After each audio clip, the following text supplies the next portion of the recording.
Live streaming is on. Hello, Global Theater. My name is Gerry Fialka. It's May 16, 2021. Thank you, Clint Ignatoff, for knowing which button to push and being the satellite conductor supreme. It's an honor and a pleasure to be here with Michael Simmons. Wow, Michael, it's been a while. Good to see you, bro. Good to see you, Gerry. How are you? Real good. The first question is, what is the best thing for a human being? The recognition that there are other human beings. Dude, there's no right or wrong answers to any of these questions, but that one you got right off the bat. Bingo, home run. No, I learned that question from Wilhelm Reich woman, can't say lady anymore, sorry. And she said, what's the best thing for a human being? Another human being. But you added the recognition. That's acknowledgement. What amazing. You're a great human. Okay, Michael, what's your favorite form of information, how it comes into you? Music. Music. Why do you think humans collect or gather information?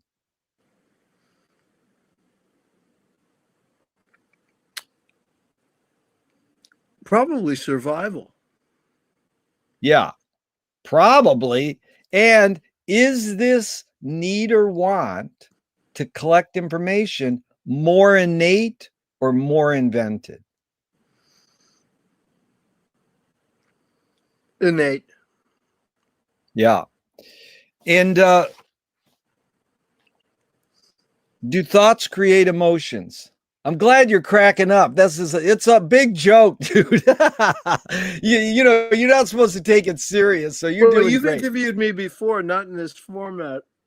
So I remember Gerry Fialka questions. We did this at Beyond Baroque years ago, and way to go, man. I love it. Okay, do thoughts create emotions? Yes. You're like, Paul maybe Krasner. I should say I think they do. Yeah, I think they do. Krasner sat right in this chair and I asked him all these questions and he would crack up after each question. He would turn to Nancy and go, what should I say? Then she would say something and he goes, I'm not saying that. Michael, do you more pursue meaning or more pursue happiness? Are those my only two choices? No, that's a great thing. All my questions are to be challenged or to be like, well, I can take it to another realm. No, you can take it to another realm. So what are my two choices here? Well, do you more pursue meaning or more pursue happiness?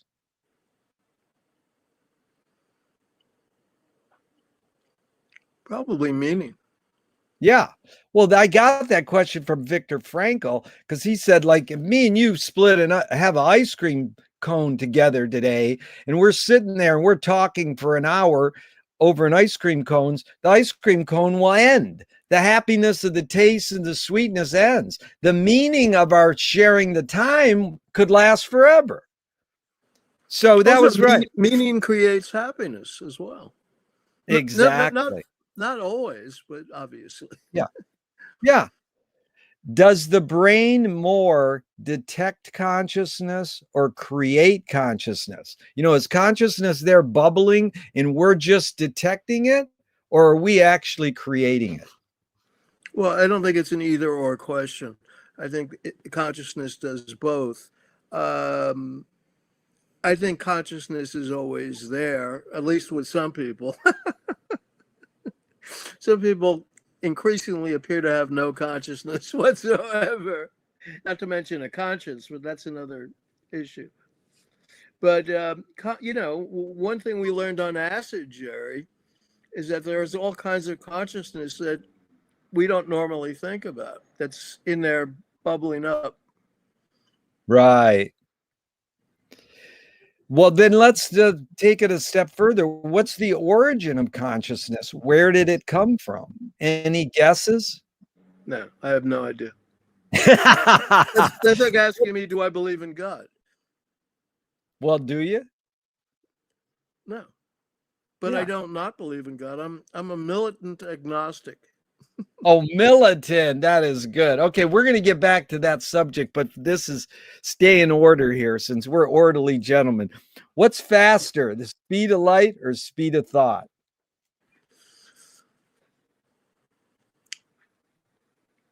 I've never compared the two, so I have no idea.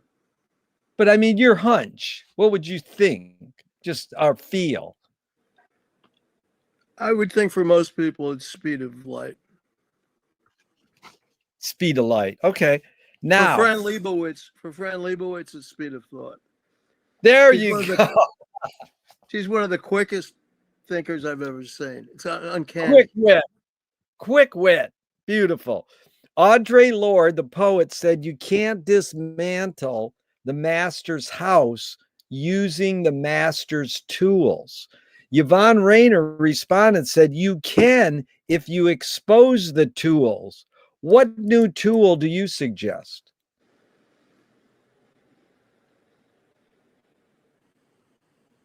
To dismantle the master's house? You can put it in that context if you want. Yeah. Well, in that context,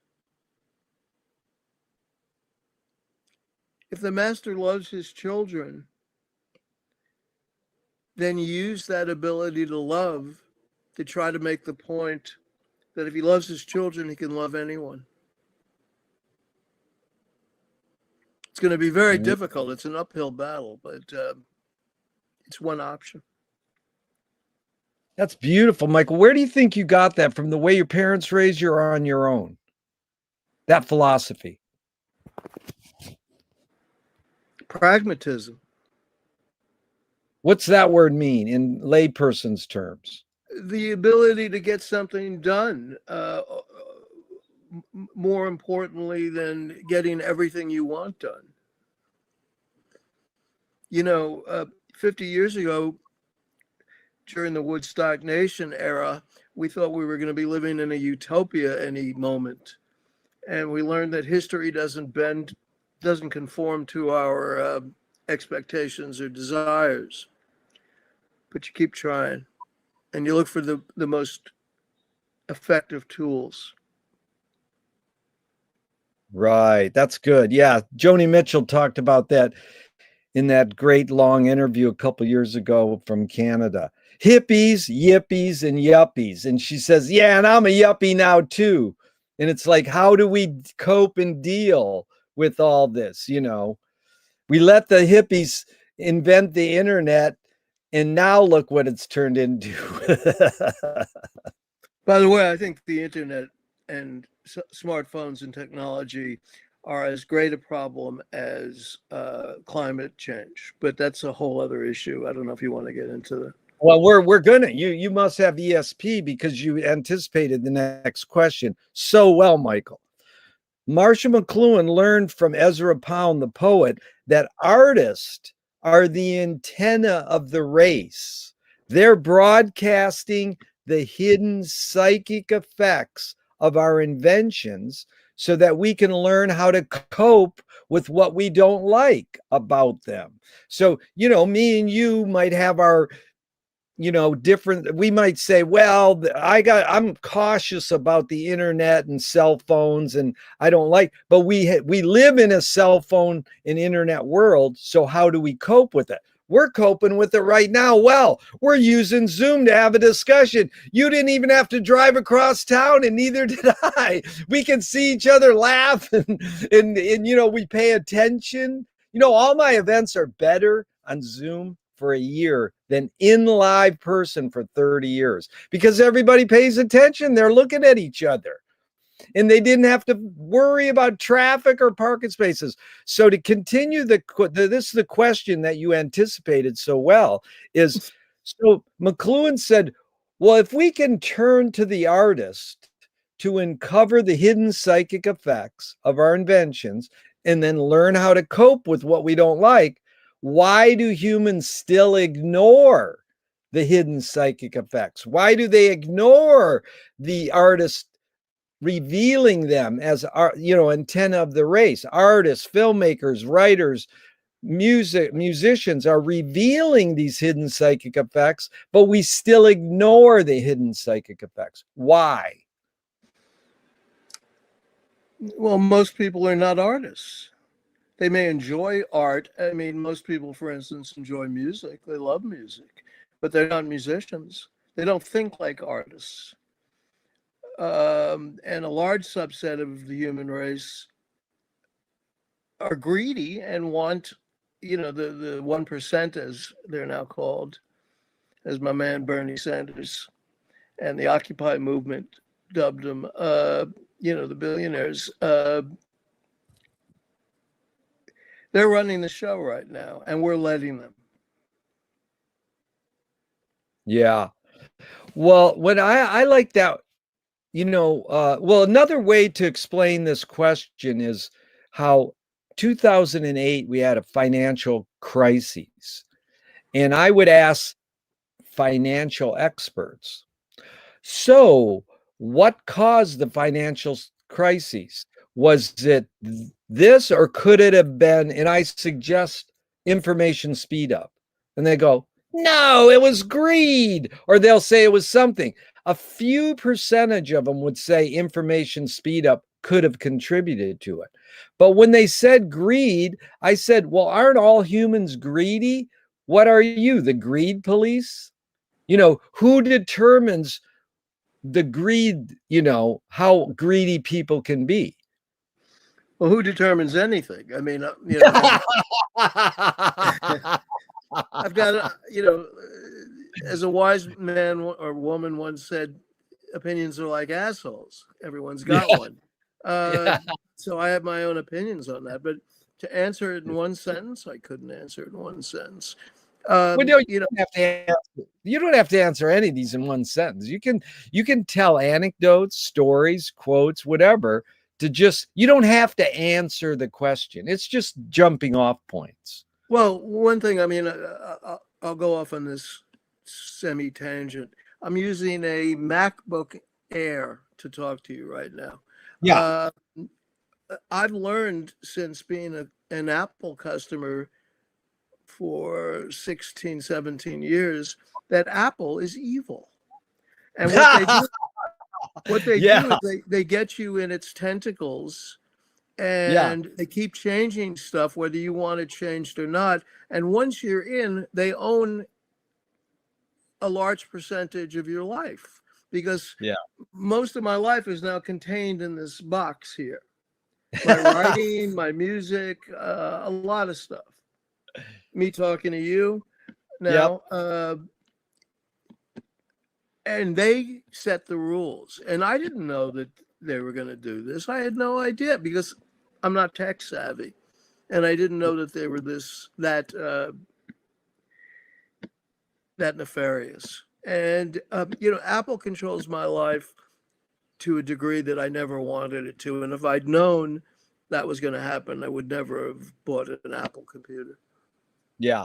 Well, Michael, we're going to get back into this kind of thing. But one thing I would say, since we brought up McLuhan and Pound in this question, was that's what happened when we invented spoken word. That's what happened when we invented printed word. That's what happened when we invented laptops. All inventions have services and disservices, and then we end up like being owned by the invention. We're owned by spoken word. We're owned by printed word.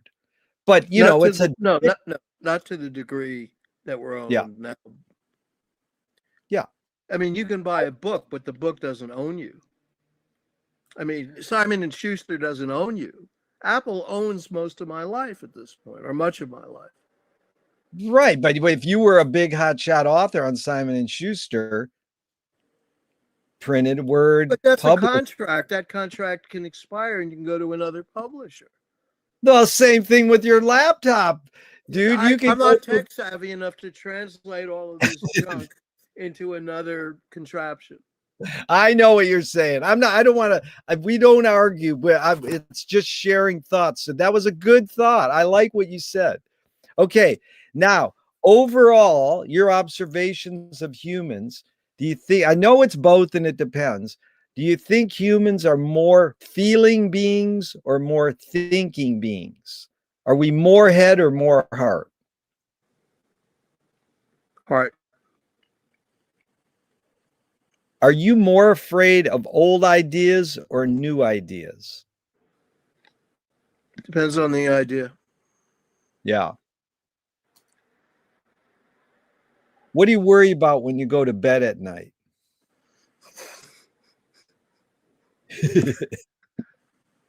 I hope that the Lenny Bruce recording that I have on repeat doesn't stop in the middle of the night while I'm sleeping. Oh my, literally you play it all through the night? I sleep with Lenny Bruce on repeat on my boombox right here. I have live. That is heavy. I collect Lenny Bruce live material, and I can't sleep unless Lenny or Thelonious Monk. Those are the two? Oh my God. And but Bob Dylan. Bob Dylan. Oh, and Bob. Okay. Yeah, no, you always go, he's my hero. In your articles, you'll go, he's my hero. Well, he's my hero too. Well, I got a lot of heroes. I do too. You're my hero, Gerry. No, you're my hero. This is a mutual appreciation. But let's stay on Lenny for 1 second. Hank Williams is my hero. Yeah, oh, Hank is the best. Okay, let's stay on Hank and Lenny for 1 second. Just quick tangent. I saw the two guys who wrote one of the best Lenny Bruce books, you know, like they did the deep, deep research. Was this the two lawyers? I think it's the two lawyers. I saw them at Midnight Special. They gave a great presentation. And basically they said the two biggest influences on Lenny Bruce were strip clubs and Lord Buckley. Would you say that's pretty accurate thing to repeat? I don't know if they were the two biggest, but they were definitely huge influences on Lenny. Yeah. Okay, now a documentary on Hank Williams, because I love to say these things over and then no one ever challenges me. So I just repeat this shit, you know. I read in a Michael Simmons article, it's got to be true. As Frank Zappa said, you're in trouble. What did Zappa say? He said, if it's in Rolling Stone, it's got to be true. You know, he had a thing against Rolling Stone magazine. So he made fun of it by saying it's got to be true if you read it in Rolling Stone. You know, remember Random Notes in Rolling Stone? That was like the gossip column. That was the cool stuff. Okay, Hank Williams, this comes from a documentary. His biggest influence in his lyric writing was comic books. I didn't know that. Wow. Someone said, well, it's probably God, the Bible and comic books, but I'll continue to say it because I believe the documentary. So, well, you know, by the way, you know, who was a huge comic book fan was John Prine, who was obviously really by Hank Williams. Prine collected Archie comics. I don't know how many people know that because he was such a profound songwriter. And yet he collected Archie comics. So, you know, inspiration can come from all kinds of places. Yep. No, that was good. Thanks for the tangents. But the Dylan I got to bring up, I was going to use it if you had to take a break, is I love this one, Michael. I'm forever indebted. You put it in the LA Weekly article about Dylan. You said, Dylan learned from the Bible, never tell anyone everything you know. You got to admit, that is a great line. For somebody like me, you know, I meet a young person, and they're paying attention. I tell them everything I know. Like I want them to like, and you know, that is like a real wise thing. Dylan's like, nope, don't tell them everything you know. That story was told to me by Jim Keltner, the drummer. Jim Keltner. He was set for the Wilbury, the Traveling Wilburys, and he said Bob said something that Keltner found interesting. He said, "Oh, I got to tell Tom Petty that," and Dylan suggested that he not and mention that quote. Wow. And Dylan said never. Did Dylan say he learned it from the Bible? No.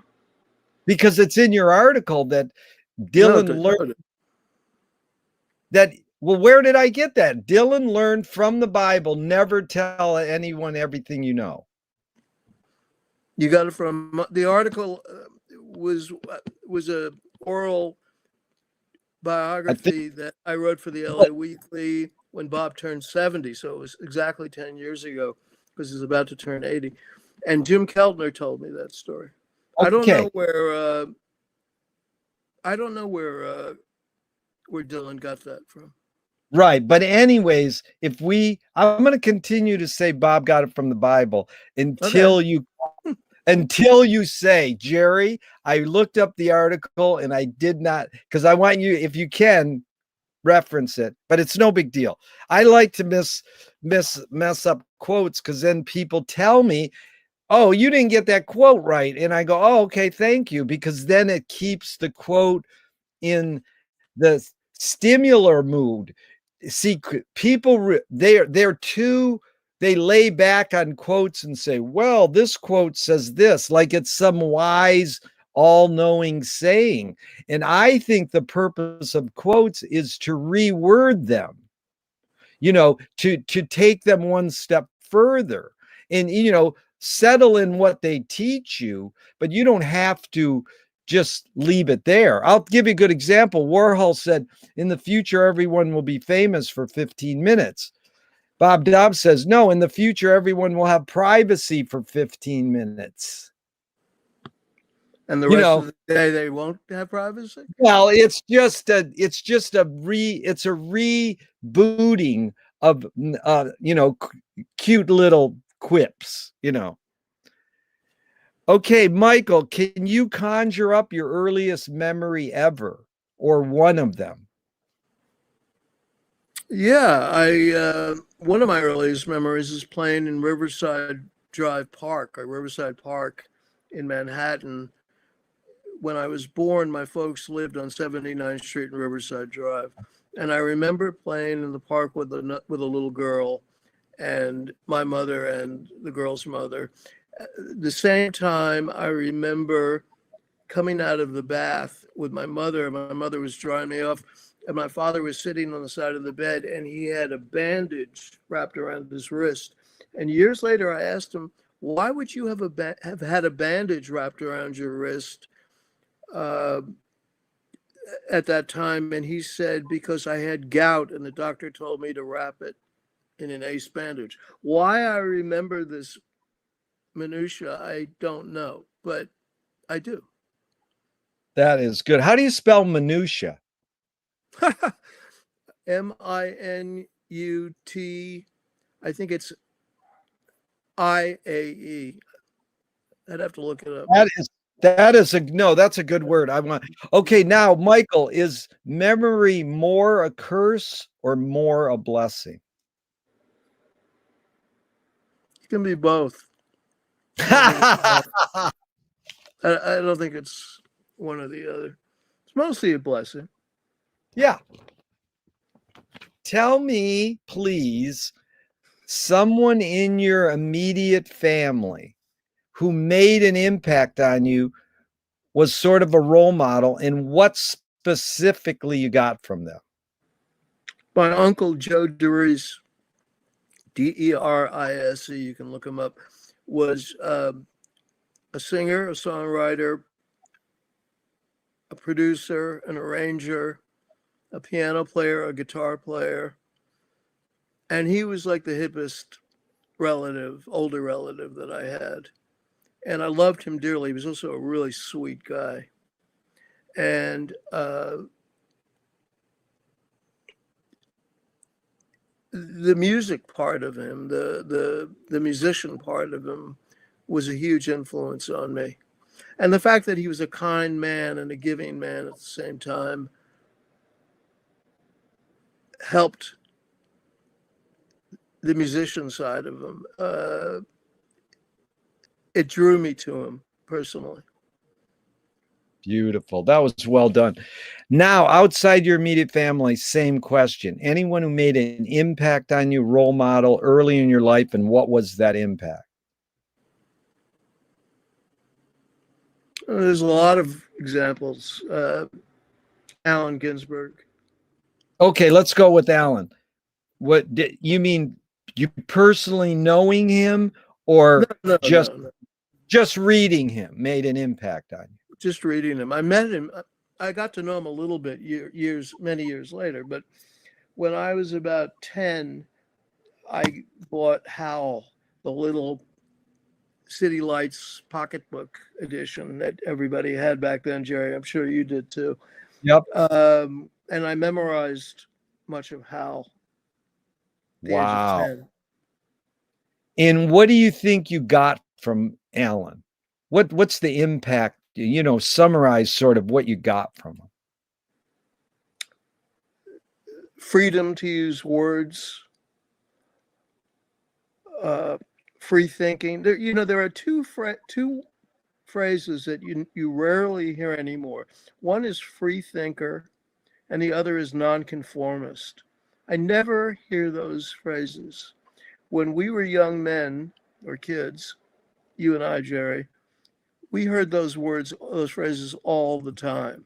Nobody calls somebody a nonconformist anymore. And one of the reasons is there are fewer nonconformists. Even among what they call hipsters now, which is a total misnomer. It doesn't even mean what it originally meant. No, I agree 100%. In fact, I still use them. I think Frank Zappa's influence on me and many people was free thinking. Yeah, I call it independent thinking sometimes, but nonconformists, I have the greatest line. You nonconformists are all alike. There's some truth to that. That's Well, totally. when we were young hippies, we all dressed alike. Now we're all yuppies addicted to MacBook Airs. I'm not a yuppie. Oh, good. Yay. That should be okay. We'll get there. Did your parents raise you a particular religion? No. Did you ever end up following practice? Let me go back. We were Jewish, but we were culturally Jewish. Yeah, I understand. So that means Woody Allen, Bob Dylan, Allen Ginsberg. I mean, they weren't into Dylan and Ginsberg, but Jewish humor, Yiddish humor. My mother spoke Yiddish or understood Yiddish. She didn't really speak it. No, I got you, but culturally, it was a huge influence. I was bar mitzvah, but not for religious reasons, and I hated it. Yeah. Okay. So, do you pray, Michael? No. If God exists, what do you want God to tell you after you die?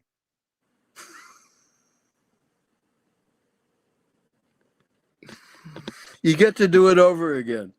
Oh, nice.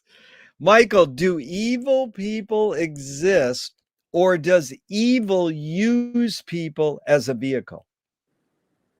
Well, probably both, but I do think evil people exist. I think Donald Trump is an evil person.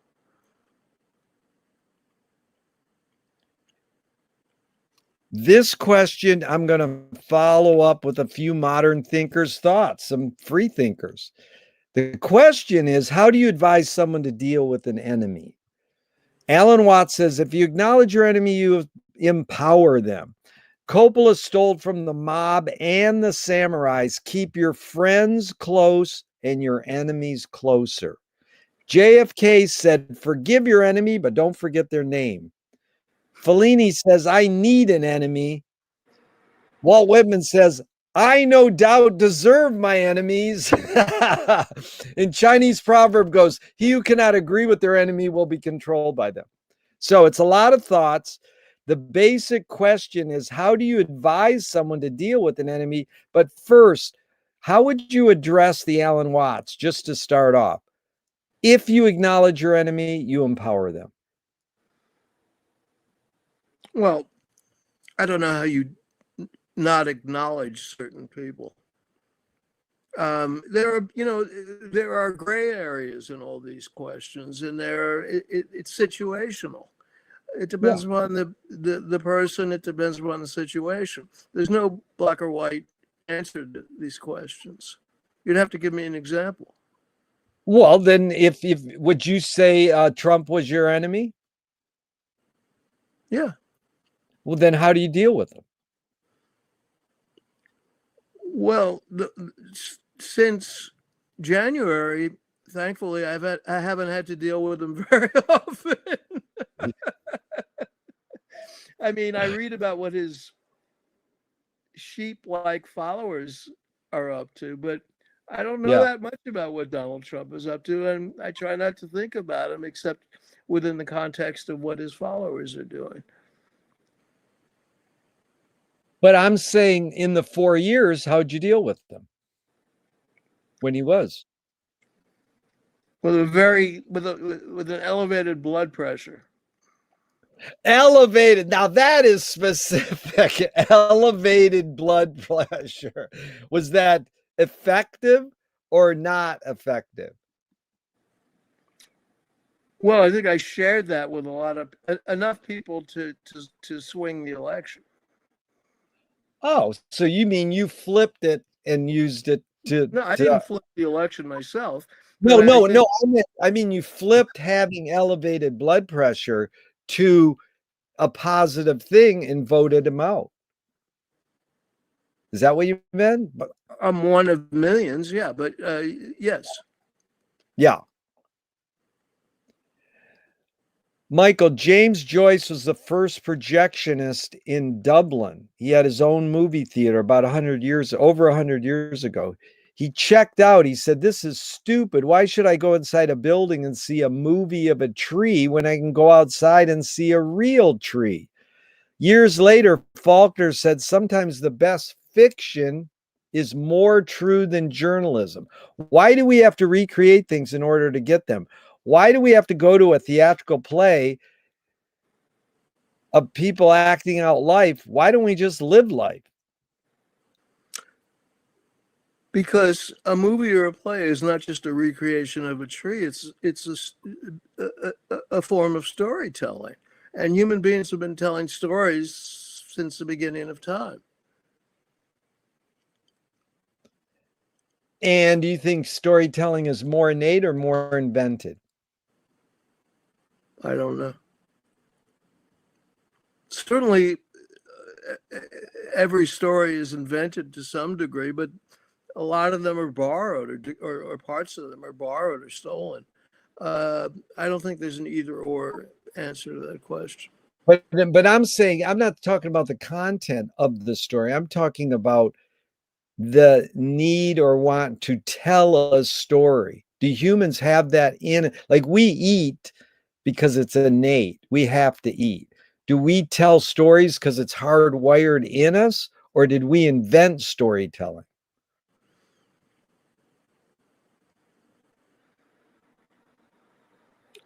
You'd have to ask a cow. They tell stories. That is I don't know. That is a great question. You ever see that Mark Tansey painting? Very amazing surrealistic painter. And he has a painting of a cow, a painting of cows in an art museum.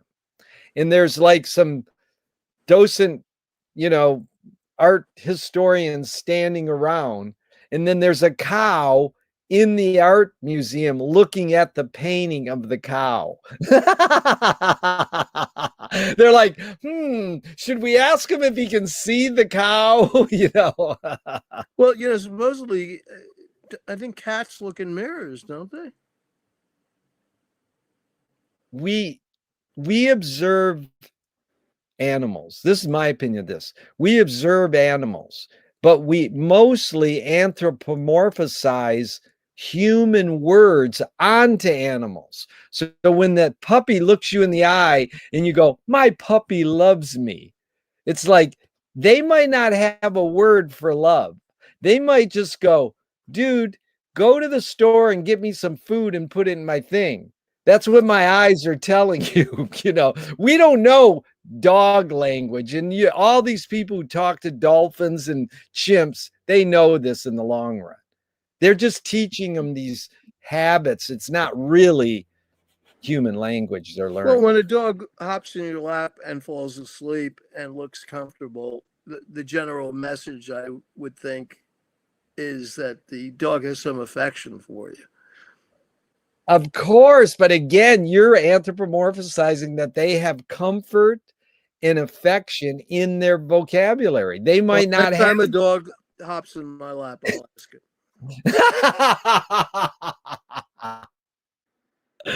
Thank God you listen to Lenny Bruce every day. Okay, now tell us the through line of how you acquired your second answer, or what's the how do you like to get your information? Music. So you have a deep love of music, and you were growing up, you were hearing music live or on vinyl or radio, and at what point did you go, oh, I can do that, I can make music? So how did you acquire your aesthetic to love music, like walk me through it to the point where you go, oh, I can do that?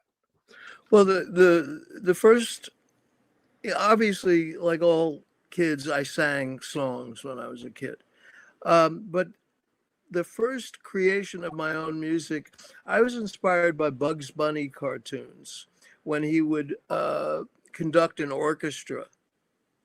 And I used to stand in my room, stare at the wall, imagine an orchestra in front of me, take a pencil, and I would conduct an imaginary orchestra. And I would sing or hum or whatever a symphony. So I was writing symphonies. I mean, I was a little kid, I mean, it wasn't Beethoven's Ninth, but whatever it was, I have no memory of what it was. I didn't notate it, nor did I record it. But I first started playing music after I saw the Beatles on Ed Sullivan in February '64. And I got a guitar for my 10th birthday in April '65. And I took a few lessons, but I didn't really like taking lessons. So I basically taught myself, and I immediately started writing songs. So I'm 66 years old. I've been writing songs and singing with a guitar and playing guitar for 56 years. That's pretty dang cool, Michael. But you said, well, all kids sing, but you must have had some sort of root besides Bugs Bunny. No, you must have had some root. No, don't be sorry. You must have had some root of knowing what singing was. Tell me, were your parents playing the radio, vinyl, taking you to live shows, hearing it how did you acquire sort of the big picture of this thing of music? My folks loved music. My mother had been a jazz singer. My aunt was Joe DeReese's wife. My aunt was the girl singer for a while in Woody Herman's band, the big band era. My folks played my mother had the radio on constantly. They had a huge vinyl collection. I mean, we didn't call it vinyl then; we just called it records. Right. There was no option other than radio or TV, I guess. And my father was a really good singer. My mother was a great singer. My father was a really good singer, not a professional, but he had a nice singing voice.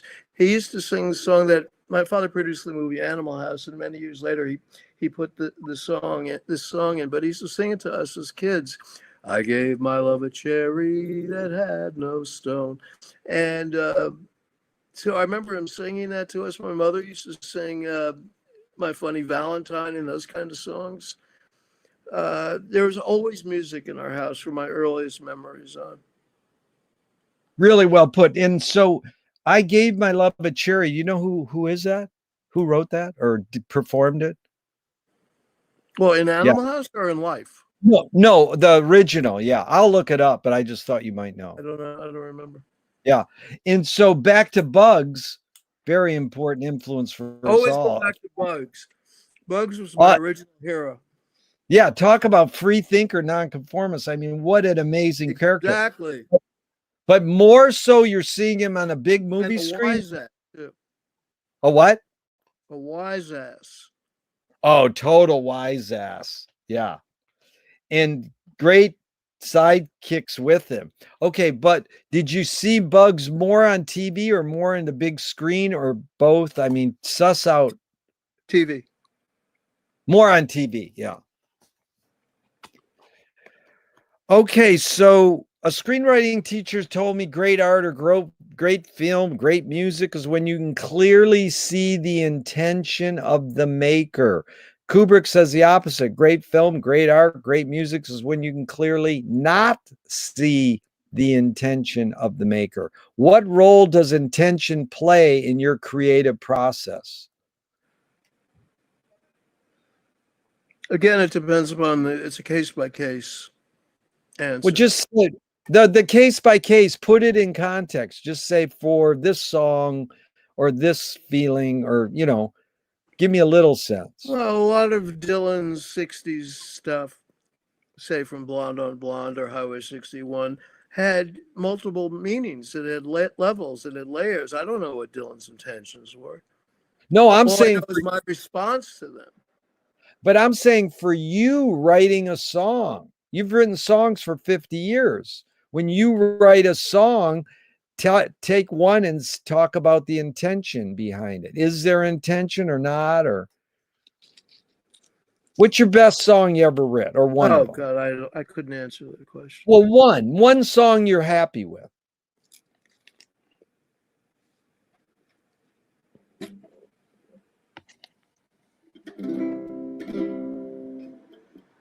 A day so dark, it feels like night.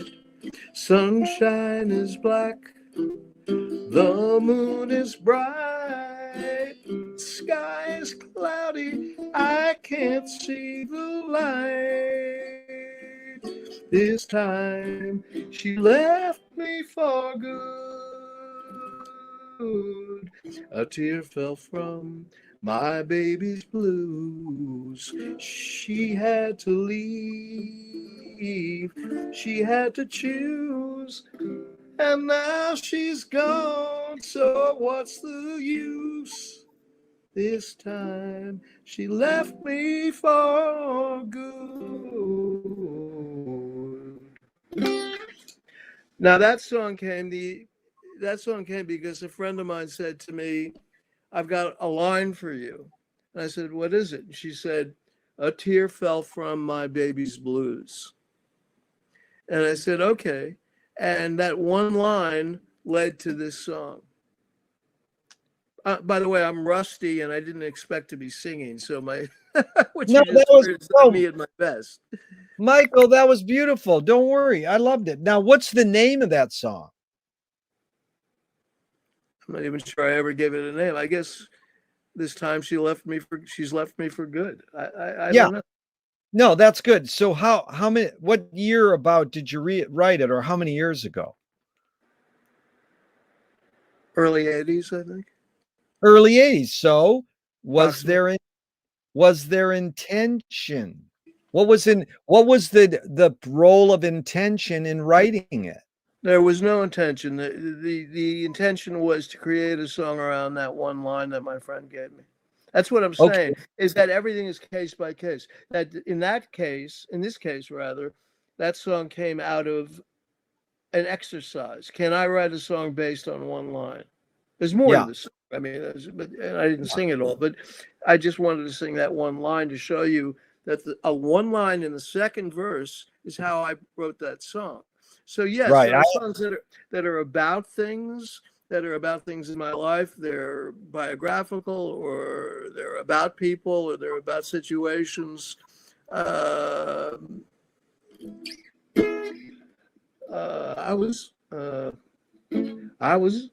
me see.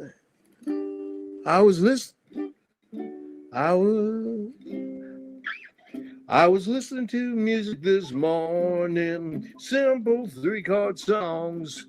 It's something I always turn to when things are going wrong. Maybe it's the state of California. Maybe it's my state of mind.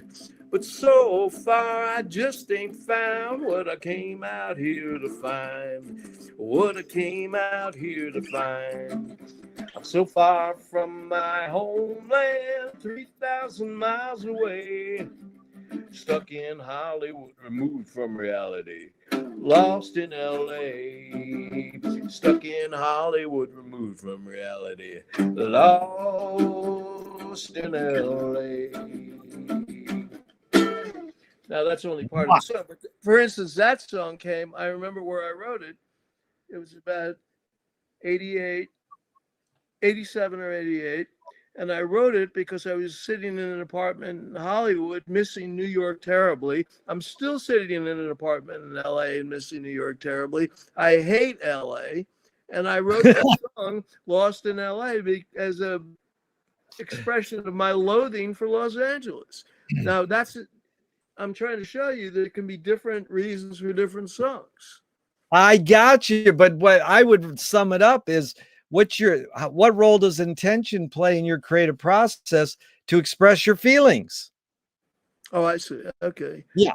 Okay. Now, well, but the first song was not necessarily to express any feelings. It was an exercise in taking one line and creating a song around it. I got you. And then it's like there's a wide picture. Like you said, the gray areas, or McLuhan says the gap is where the action is. That's what this is all about, is sussing out the gap.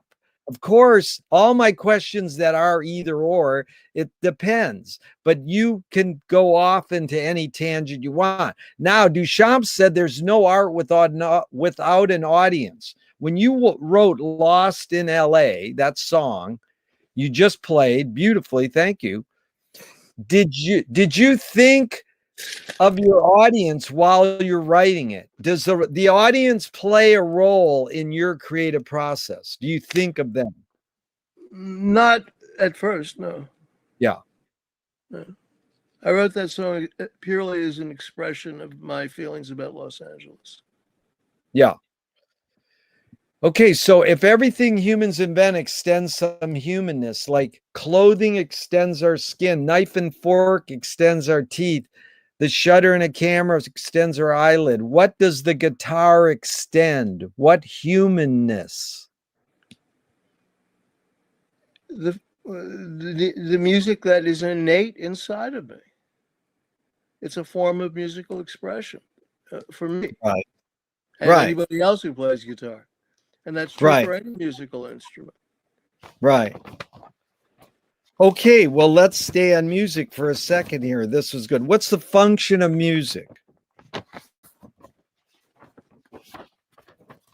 Well, I don't know what the function of music is. I mean, I believe music is the superior language. I think it's superior to talking. I've always believed that if people were forced to sing to each other, even though many people sing off key, that we could end war. Because you can't, it's more difficult to kill a man or kill a woman or kill anybody if they're singing to you. I once wrote a song called You Can't Shoot a Man While He's Dancing. Oh, that is good. That is good. That's a really beautiful thing you just said. I think I totally agree with you. You sort of answered this, but what's more fundamental? I mean, Susie, your wife, she's both a musician and an activist. Yeah. And I don't think that there are barriers necessarily between the two. Yeah. There can't be.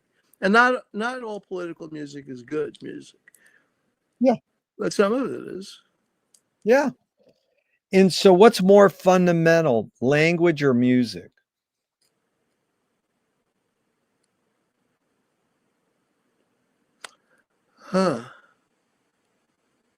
Fundamental in what sense? To who? Yeah, Michael, you win because you're answering a question with a question. That's what this is all about. Fundamental and to who? Very good, Michael. This is fun. Okay, so Thelonious Monk says there are no wrong notes. Agree or disagree? Monk's hanging over my head here. I don't know if you can see him. I can see it. I see a lot of your things over there. They're beautiful. Hendrix, Monk, Miles, That Meatloaf, 5. Fuller. Oh, really? And that 5 is what, Indiana? Robert Indiana or No, it's somebody? not Robert. I can't remember the artist's name, but I saw that painting in the Guggenheim when I was a kid, and 5 was my lucky number when I was a kid. So I always loved that painting. I can't remember the artist, the painter's name, but I The saw that. beauty is, yeah, the beauty is word name droppers. And I'll ask you this right now. In fact, who are your 3 favorite funk guitarists? And this guy told me, he said, whoever's playing behind Joe Tex. I goes, that's the best answer ever, because all we want to do is drop names, blah, blah, blah, blah, blah, blah. And it didn't matter. It was just, I went home and listened to it, and I goes, that guy is a great funk guitarist. Now, just off the top of your head, who's your 3 favorite funk guitarists?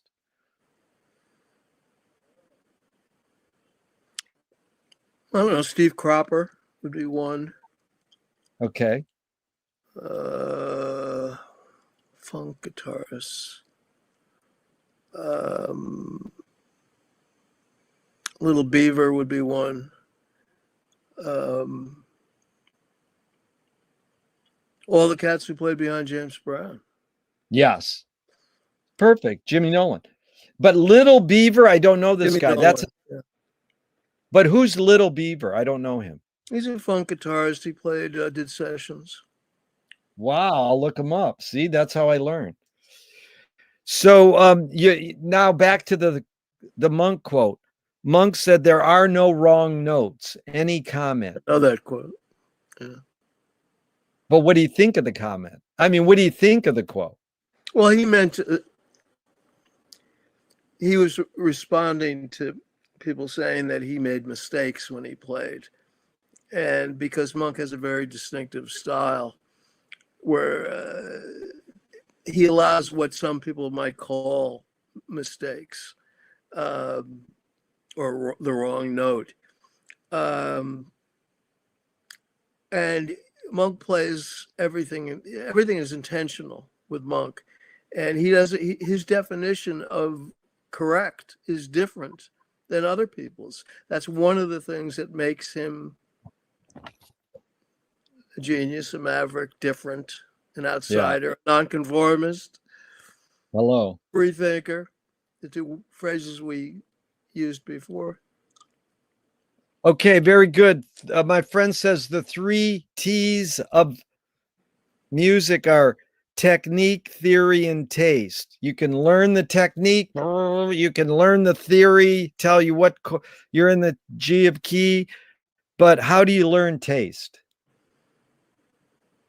Well, taste is subjective, but how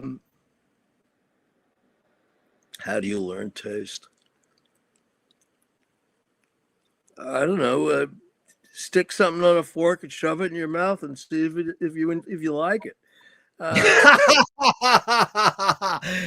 That's fatback drumming. That's like, where did what's the roots of calling drumming fatback? Any idea? Well, I can guess, but I don't know. I don't know off the top of my head. What's your guess?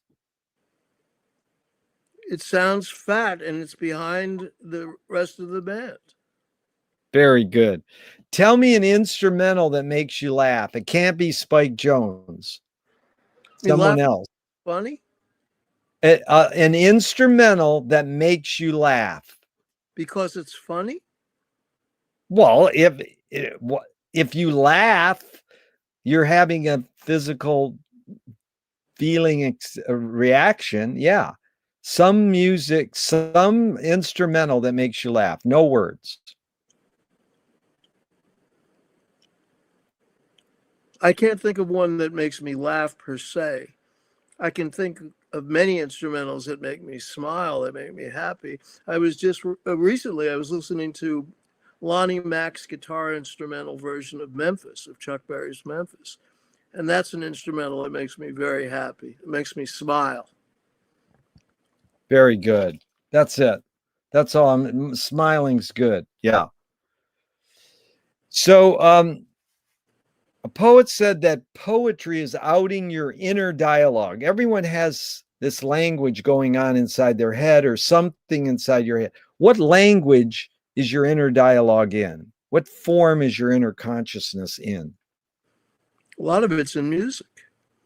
In music. Yeah, it's auditory. Yeah. Is perception reality? Sometimes. So a couple of my film heroes, experimental film heroes, are saying they have something in common. George Manupelli started the Ann Arbor Film Festival 60 years ago. His mantra was ignore yourself. Jonas Mekas says there is no self-expression. Cecil Taylor says, I'm just a vehicle and this stuff just comes through me.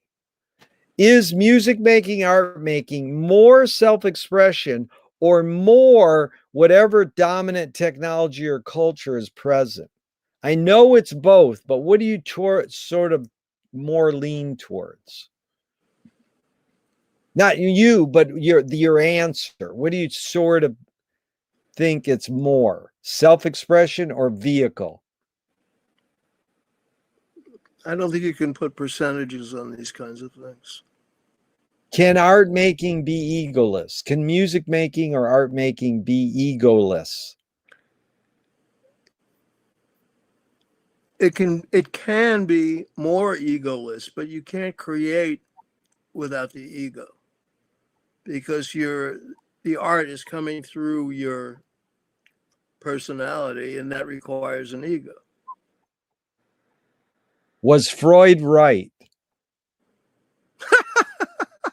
About what? Yeah, I knew you were going to say about what. I asked this famous movie director That that he made. cocaine was an effective stimulant? Yes. Good. No, I asked this famous movie director in front of a bunch of film students who just made a film about, all those themes, and he goes, that's beyond my pay grade.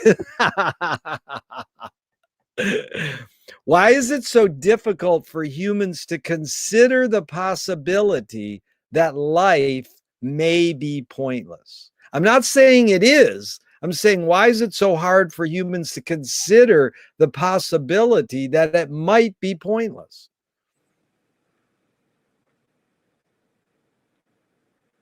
I don't know the answer to that question, but my guess would be because they need a reason to get up in the morning and go do something. So they have to believe in a point. I mean, it's kind of obvious, but I don't really know. Yeah, that's good, Michael. Let me just say, Gerry, I'm an agnostic about a lot of things. One of the things that bugs me, the fact that human beings have had opinions about everything has been something that opinions are something humans have had since the beginning. But particularly with social media, and everybody has an opinion nowadays about everything. There are a lot of things that I don't have an opinion about. And as I get older, and I like to think it's what people call wisdom or maturity, I don't have an opinion about everything. This is really good, because you don't feel, see, some people think if I ask the question that it has to be answered, and you can go, I can't answer that. I don't know. That's totally valid, So, Lewis Carroll says, I believe as many as 6 impossible things before breakfast. Have you believed in any impossible things lately?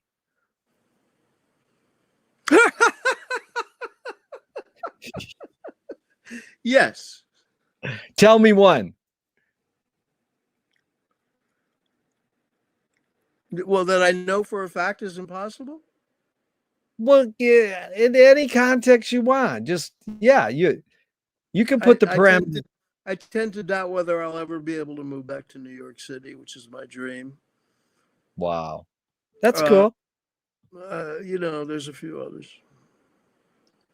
Tell me one element of your creative process. That's your writing, your songwriting, the creative person you are. One major element that's changed and one major element that stayed the same in the 50 years you've been creating and producing and writing.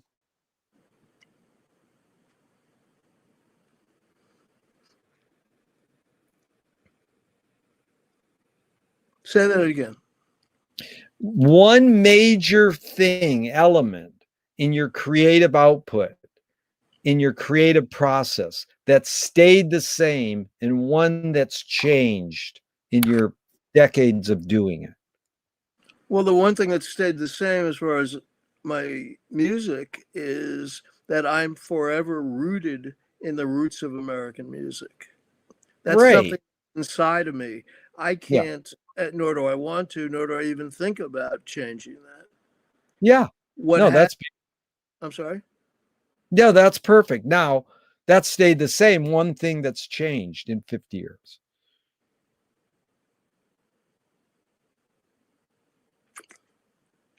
Discipline. I have less discipline than I used to, and less Yeah. desire. I need. I'm not as inspired as I used to be. I hate to say this for the whole world, not that the whole world's going to watch this, but I say this, but I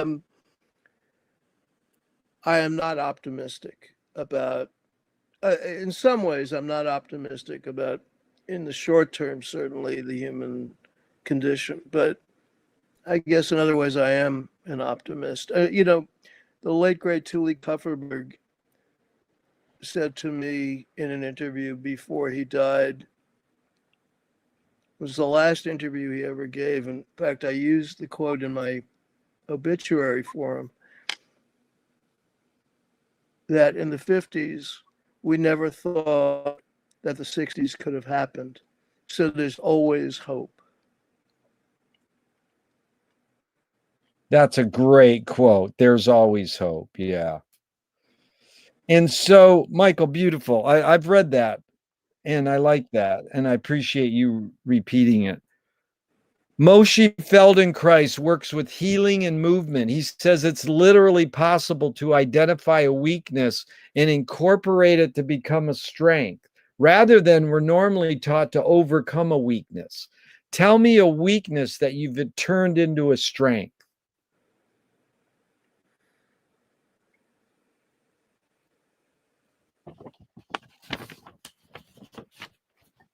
I don't think I could come up with one. I'm sure there are many. I'm not sure I could come up with one right now. Okay. Fill in the blank. Anger can be a productive emotion when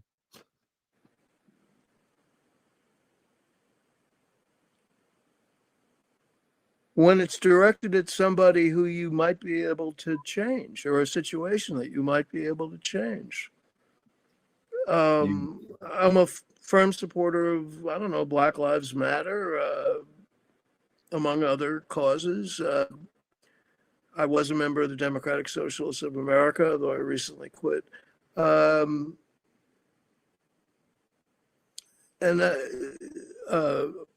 for many years, I was in the cannabis movement, and we actually accomplished things. And I was mad.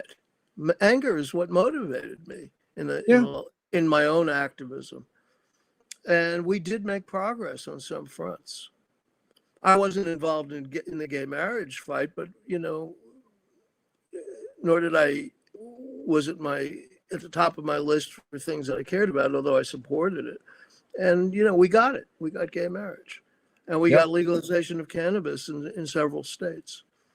It took an incredibly long time, but history does not conform to our desires. Yeah, no, that was a good answer.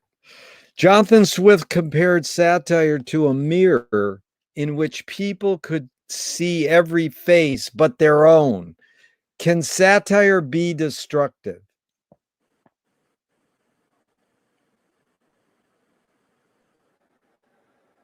Yes. A friend of mine who wrote for comedians But like that Robin doesn't mean I'm against it. It just means Right. that, yes, it can be. Right, because a friend of mine who wrote for Robin Williams said, that's the job of satire. What Brecht said something like, art is a hammer with which to, what's the quote? Yeah, I know that. Form Yeah. reality, or Yeah, whatever it is, we can look it up. But Breck is a really powerful writer, and I appreciate him. But he also said something. I'm glad you brought him up because he said he lived right here in the Pacific Palisades. He said, I don't want art that puts me in a trance. I want art that activates people. And it's like, well, I like that attitude, but some art that puts you in a trance could, in long run, activate you. well, there are times when I want to be in a trance too. That's what I'm saying. I agree. What's the most significant difference between women and men, physical aside? Oh boy. I like that. Oh boy, that's a good answer right there. Oh boy. Good, then let's leave it at that. That's good. I don't know, man. Me Too, the whole Me Too thing is another movement, well-intentioned, that on occasion has gone overboard. But that's not an answer to your question. I don't know what, I don't know. I'd have to think about that. I mean, I'm a writer, so I can't answer. Some of these things require thought. It's no, it's all about feeling. It's percept, not concept.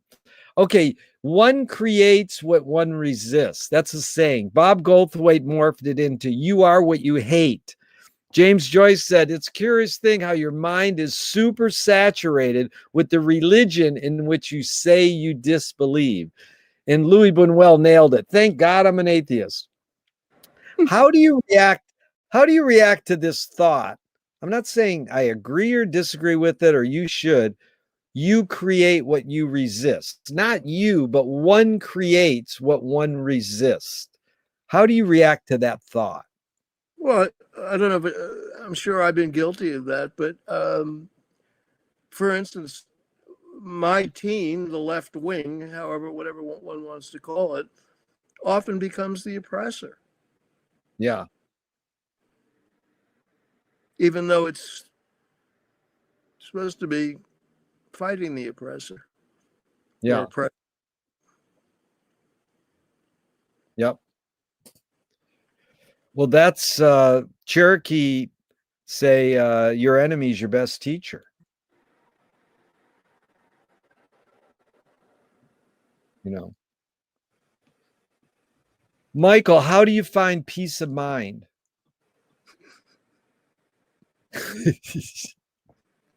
None of your business. Never had that answer. That is a good answer. See, I'm dying. I like people like you who don't take this seriously, but they do have fun with it. That's what it's all about. Can you forget to die? I hope so. Very good. So what's the function of poetry?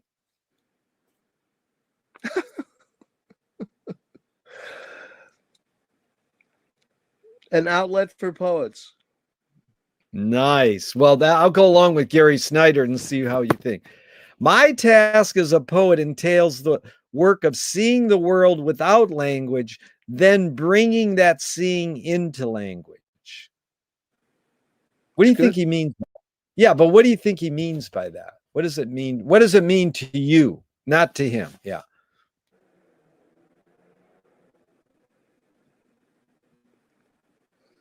To take that which is there heretofore been, to say what is heretofore been unsayable.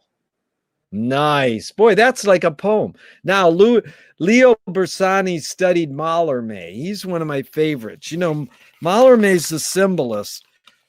And, you know, he said, you know, he spawned Bob Dylan, Kurt Cobain, Patti Smith, Jim Morrison, all the rock poets come out of the symbolist. Finnegan's Wake comes out of symbolist advertising. Mallarmé said, don't paint the thing itself, paint the effect it produces. So this guy's studying Mallarmé, and he says the very crises which threatens the writing of poetry sustains poetic composition. What do you think that's, how do you interpret that? You want me to say it again? You get it. Well, crisis is content. Crisis makes for a good story. Crises makes for a good story. And what we are storytellers. What creative people are storytellers, whether they're painters or actors or musicians or whatever, poets. Yeah. That's brilliant. Crises is content, man. I'm going to use that. Okay, but Peter Greenaway said that cinema is much too rich a medium to be left to storytellers. So basically, 138 years of cinema has been filming plays, filming books, and it's a moving image art form. That's not true. Okay, how's it not true? Well, Maya Deren was not a storyteller in the conventional sense. She was more of a painter. Yeah. So, but everything is a story. Yeah. What we're doing now is a story. It is. But see, you anticipated the question very well, and I'm going to ask it anyways. Are experimental filmmakers telling stories a different way or doing something completely different? Because I'm going to bring up Tony Conrad's Flicker. Flicker is 15 minutes of black and white. By the way. Tony's that documentary on Tony's amazing. Yeah, my friend Tyler Hubby made that documentary. I know it. You probably introduced him to me. Like, I have to, before we end, thank you for all the people you've introduced me to. Tyler made a really good film. But the point is, Flicker is black, white, black, white, black, white for 15 minutes, just strobing. That doesn't per se tell a story. We might have a story go through our head in seeing this flickering light, but he's not like saying, I'm going to tell you a story with flickering light. We don't know his intention. So, but that's the question is, are experimental filmmakers telling stories a different way or doing something completely different? Probably both. Yeah, because you said Maya's a painter, so you're a highly advanced thinker. You went way beyond. It's like do you think you have ESP? I've shown evidence of it at times, but generally no. Yeah, because you answer the question before I ask it. I find a few people doing that sometimes. Okay, this is fun. We got a few more. Are you willing to go another 15, 20 minutes? Yeah, sure. Oh, good. If you were walking down the street today and you met yourself as a 12-year-old, what would you say to your 12-year-old self? Run away and don't come home. What would your 12-year-old self say back to you? What's your angle?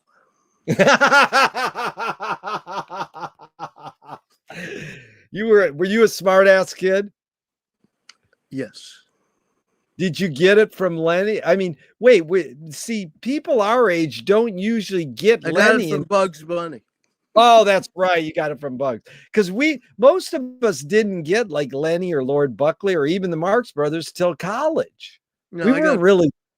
I heard Lenny on Bob Fass's radio show, Radio Unnameable.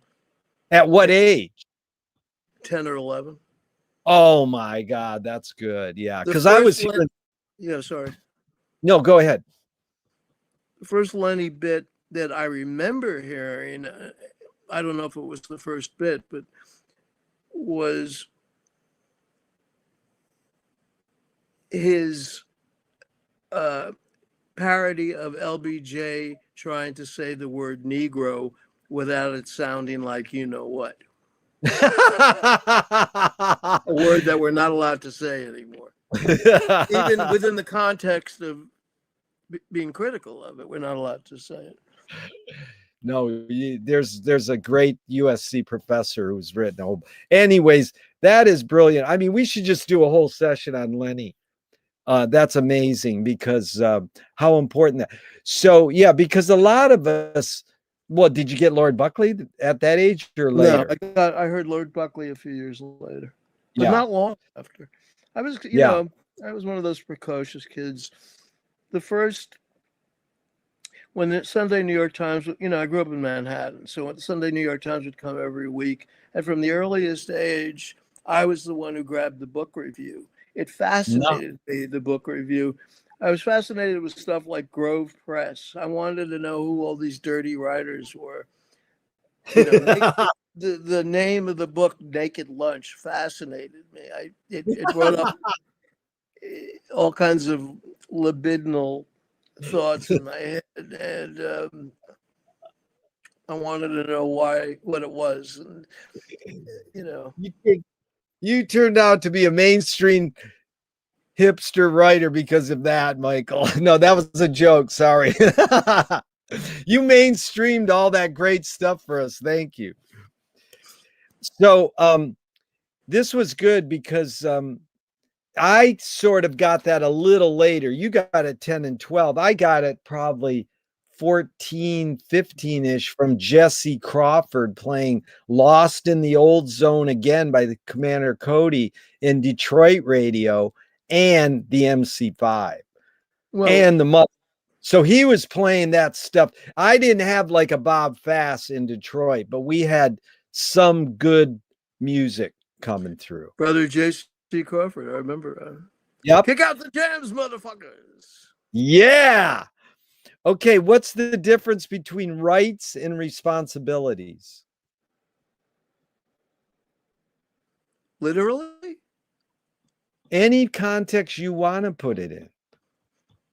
Enlighten us.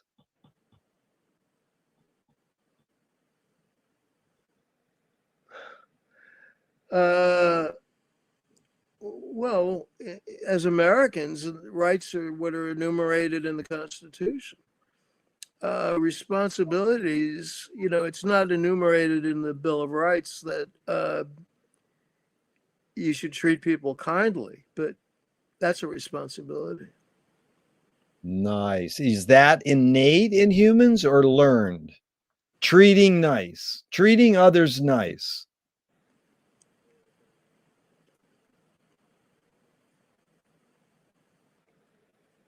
I think both. Yeah.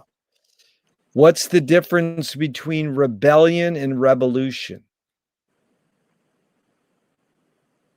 Well, rebellion can take place in any context, but revolution is when you enact or try to enact big change.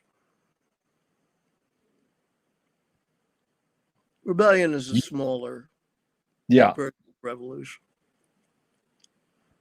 Utah Phillips said, anarchy is making rules for yourself, not others. Who's entitled to make rules?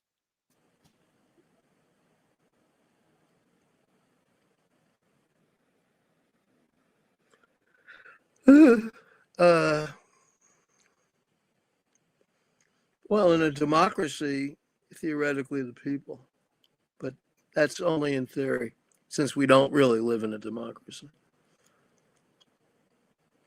We live in a plutocracy. Would you say that? We do, but we also live under a fake democracy. The Constitution is so poorly written that it doesn't cover a lot. It's too old. It needs change. It needs updating. Totally agree. That's why my friend calls it the Constitution. It's a con job. But it's like most people, Igor Stravinsky said, most people don't know what they like. They like what they know. So if you just say, you live in the land of the free and you have a constitution, they'll go, wow. They don't know that there's other, what about aren't we socialism and, social security, parks, post office? Elements of socialism, yeah. Yeah. Okay. In other respects, we're not socialist. Yeah. So talk about a socialist. One of the key guys, John Basil Barnhill, said, when the people fear the government, you have tyranny. Where the government fears the people, you have liberty. Then in 2005, the movie V for Vendetta paraphrased the quote. People should not be afraid of their governments. Governments should be afraid of their people. How do you personally handle false fears like the war on drugs or the war on terrorism? Well, I handled the war on drugs by privately and personally fighting it. I personally fought it by disregarding it and partaking of whatever the hell I wanted. I also fought it as an activist and a journalist. Yeah, that's a good answer. A lot of people have trouble answering that. That was good. How do you determine what is true, Michael? Louis Buñuel said, I'm for anyone who seeks the truth, but I part ways when they claim they found it. And Schopenhauer says, all truth passes through 3 stages. First, it's ridiculed. Secondly, it's violently opposed. And then third, it's accepted as being self-evident. We knew that all along. What's your, just give me an overall feeling. How do you determine what is true? I weigh the situation and I use my best instincts if they're available. They're not always available. I'm imperfect, very imperfect. And I make a decision. Yeah. I don't always abide by it either. Right. That's why Buñuel's most 90% of people go, Buñuel, that was great. I'm for anyone who seeks the truth, but I part ways when they claim they found it. But one guy challenged that. He goes, that's bullshit. Because we still are seeking the truth. We're still seeking it. So why do the cliche is the journey's more important than the destination. Then why do we have to have a destination at all anyways? Why do we have to name or seek a destination? So you know which direction to walk in. Because that's the flaneurs in 20s, that guys in France who changed the world. They just wandered aimlessly and sat at the coffee shop and did nothing effectively. What I've been doing for most of the last 66 years. Right. I am a flaneur, so I know. You are. I was speaking at Cal Arts once, and all these students were laughing. I was going, George Clinton says, brother, can you paradigm? And they were like, they loved it. And then I said, this one student, I'll never forget this. This is an amazing moment in my life. She raises her hand. She goes, so what do you do? How do you make how do you pay the rent? What do you do? I says, well, I do nothing effectively. And everybody laughed. And she looked at me like, that's fucking bullshit, dude. She caught me because I was just like brushing it off as like a Bugs Bunny smartass comment. And it really stuck on me that, I could have sussed it out, said, hey, I'm not a trustafarian, but, blah, blah, blah, had jobs and, worked for the man or whatever. Let's try these 5. You've already answered most of the questions in 3 to 5 words. Keep these very brief. These are 5 Alan Watts questions. Who started it all?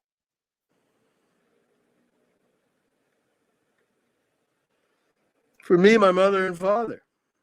Very good. Are we going to make it?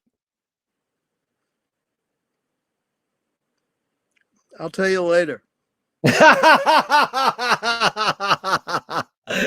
Where do we put it? You know, no, they go in these YouTube videos, go, put your questions in the comment section. Michael will update you in 5 years. Okay. Okay, where do we put it? Where do we put what? Who's cleaning it up? It depends upon what it is. Is it serious? Only when it's not. Nice. Michael, this is so fun. Okay, I got a few more. This is my most important question. I always set it up. You know, it's like, I shouldn't set it up that much. Just say, it's another stupid question. Joseph Boyes said, make the secrets productive. Lou Welsh, beat poet and ad man, guard the secrets, constantly reveal them.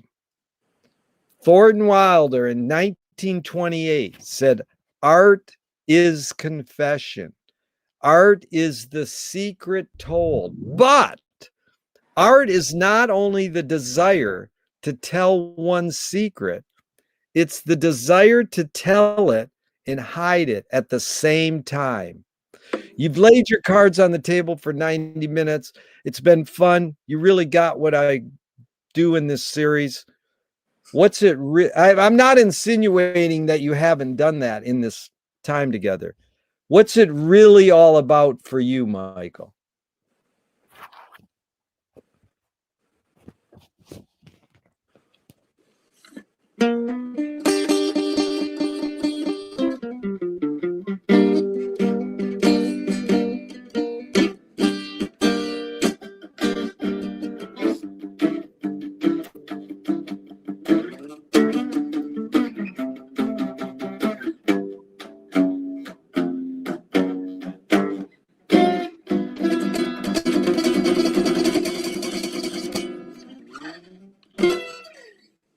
Wow, Michael, be good.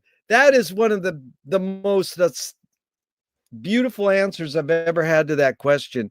And it reminds me of how, one time you praised me publicly at some Kerouac event saying, this guy reads Finnegan's Wake. And I always thought, wow, a big hotshot LA Weekly writer complimented me. Not most people go, that's stupid. That's Joyce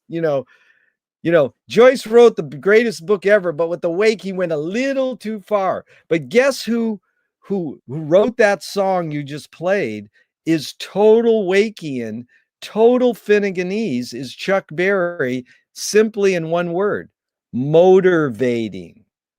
He took motivating and motoring a car and call it motivating. That's pure Finnegan's Wake, Joycean, beautiful. It's such a good example of telling people who just know rock and roll that's what Finnegan's Wake is. It's singing rock lyrics so you don't understand them. It's like Louie Louie. Yeah, our government spent all the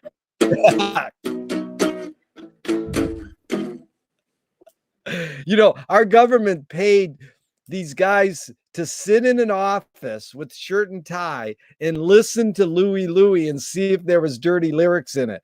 And after they did this for a long period of time and got paid for it, they go, is there? And they went, nope. What a great conclusion. Okay, a couple more. Which way should toilet paper come off the roll? Over or under? Over.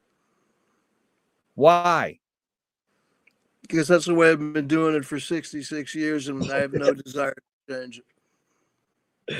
If a publisher was to release your autobiography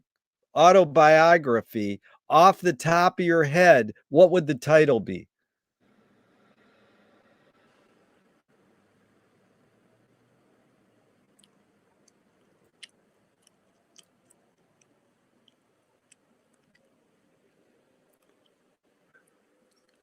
Leaping off a cliff in 10 easy lessons. Oh, that is beautiful. And they want to scent the glue in the binding. What smell would it be? Pussy. Ah, that is nice. That you mean the animal? Yeah. Oh yeah. Yeah, the animal. Yeah, the one Iggy sings about. Okay, if a statue was built in your honor, where would you want it displayed and what would it be made of? I'd want it shoved up Donald Trump's ass, and I would want it made of hot lead. This is only getting better and better. Michael, tell me something good you never had and you never want.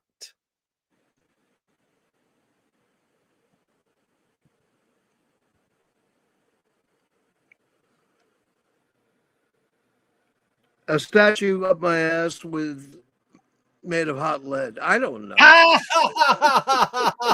That is not good, but you're saying it could be good. Not for me. Yeah. If you this one's gonna even top that one. If you were in a vat of vomit up to your neck and someone threw a bag of shit at your face, what would you do? I'd try to get out of the vomit.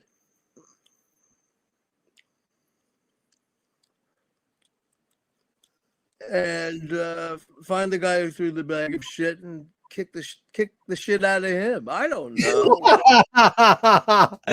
You know, Phil Proctor, he answered it some way, and then the day after, or 2 days later, he called up and he says, I think I have a better answer for that. Like it's stuck in. You would love the guy who taught me that question was like Damien Runyon, and he used to hang out in New York. And this is a great story. His dad fucked Sophie Tucker. Now, he was a normal guy. He had a job, wife for 30 years, but he sat on the boardwalk in Venice for the last 10 years of his life. And he was an altacocker. And he taught me, like, he hung out with Mingus in New York. And one day he's in his bar with all the jazz guys. And he says, yeah, Billie Holiday walked in and says, oh, hi, Al. Oh, Al says, I'm going in the army tomorrow. She goes, how about a quickie? I said, you Billie Holiday? And I says, when am I going to fuck my Billie Holiday? And within a year, I met Susie. So I always say, you know, and Susie hates that question, the vat of vomit and the, but you know, before we end, I got to thank you because your two praises of Susie and me in the weekly are, you know, the chewy caramel nut center of our press kits, and they're the holy grail. You know, you called Susie LA's Diva Deluxe and me a cultural revolutionary. So we're forever thankful to you, Michael Simmons. You earned Thank it, you. Gerry. Yeah, well, here's the last two. What's the healthiest or most impactful cultural shift you see developing today?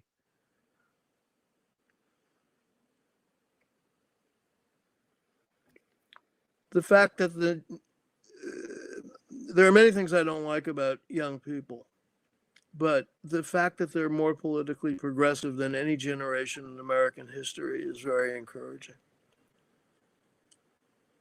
But why do you think that happened? Is it their parents? How did they be? Because when you say we were better than them, you know, being aware, you're saying they were better. I think some of us were better, or some of us were as Yeah. conscious. But the stats show that this is the most politically progressive generation in American history. Then the question is why? Well, what do you guess?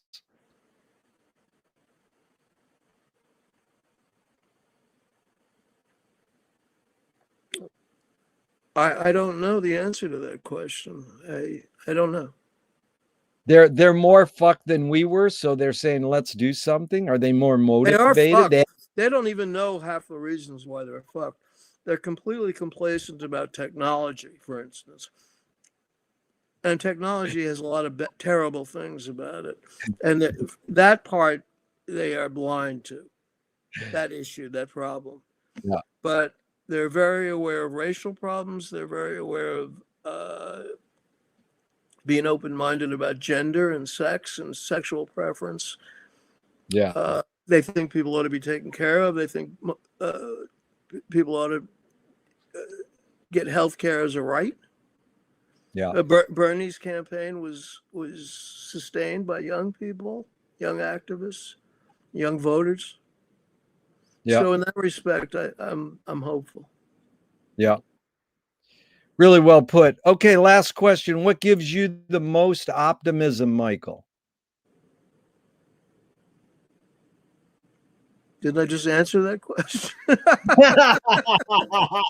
That was the healthy the most culture. optimism that that Yeah. somebody could write something like this.